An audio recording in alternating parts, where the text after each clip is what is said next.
22대 국회 첫 국정감사가 오늘 막을 올렸습니다. 민주당은 김건희 여사의 각종 의혹을, 국민의힘은 이재명 대표 사법 리스크를 정조준하면서 벼르고 있는데요.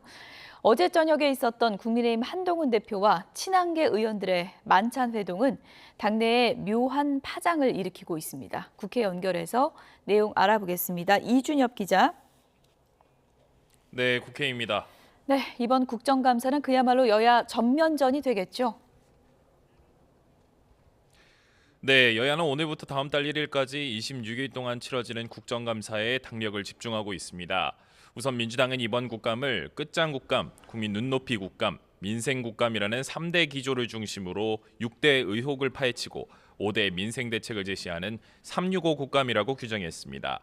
6대 의혹으로는 관저 증축과 공천 개입 등 김건희 여사의 각종 의혹 등을 꼽았고 5대 대책으로는 TMF, 전기차, 사회적 재난 방지 등을 제시했습니다.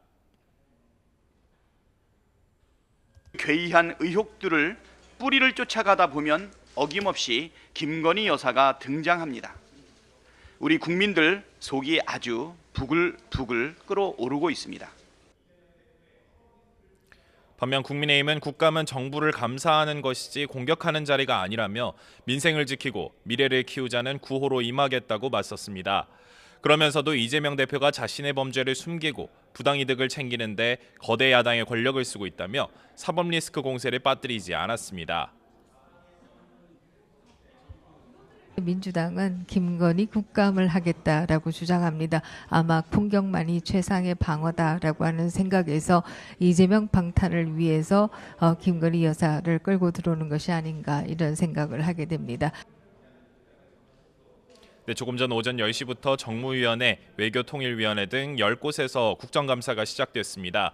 특히 행정안전위원회에서 야당 의원들은 대통령실 불법 증축 의혹의 증인으로 채택된 공사업체 21g 대표가 나오지 않았다며 동행명령장을 발부하거나 출석 때까지 국감을 미루자고 요구했습니다. 반면 여당은 문재인 전 대통령 딸 다혜 씨의 음주운전 사건을 따져묻기 위해 향후 경찰청 국감에 증인으로 불러야 한다고 맞섰습니다. 이 밖에 법제사법위원회에서는 김 여사 주가 조작 연루 의혹과 대장동 개발 특혜 의혹을, 국토교통위원회에서는 양평고속도로 특혜 의혹 등을 두고 여야가 맞붙을 것으로 예상됩니다. 국민의힘 내부에서는 어제 친한계 인사들의 만찬 회동을 놓고 여러 가지 해석들이 나오고 있죠.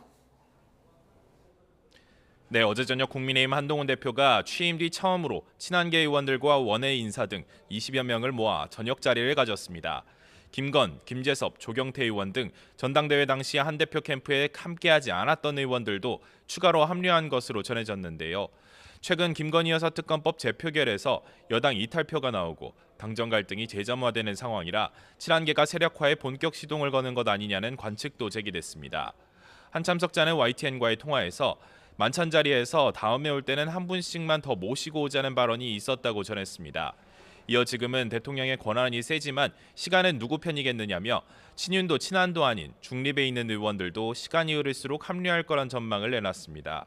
만찬 참석자인 박정훈 의원도 라디오 인터뷰에서 모임이 50명까지도 될 수 있다고 보느냐는 질문에 그렇게 흘러갈 거라 본다면서 이른바 10월, 11월 위기설과도 연결돼 있다고 분석했습니다. 친윤으로 분류되는 김재원 최고위원도 친한계 만찬 회동을 두고 앞으로 여러 가지 방향성이 새로 생길 수 있지 않겠느냐고 내다봤습니다. 친한계 의원들이 모여 특검법에 찬성표를 던질 가능성은 없다고 본다고 선을 그었지만 국정감사 등을 통해 전국이 요동치면 국민의힘 의원 가운데 다른 생각을 하는 사람도 있을 거라고 우려했습니다. 이에 민주당 김민석 최고위원은 최고위원회의에서 윤한 갈등을 넘은 윤한 살이 두 검사의 살벌한 결기가 느껴진다며 여러 사람이 다칠 것 같다고 진단하기도 했습니다. 지금까지 국회에서 전해드렸습니다.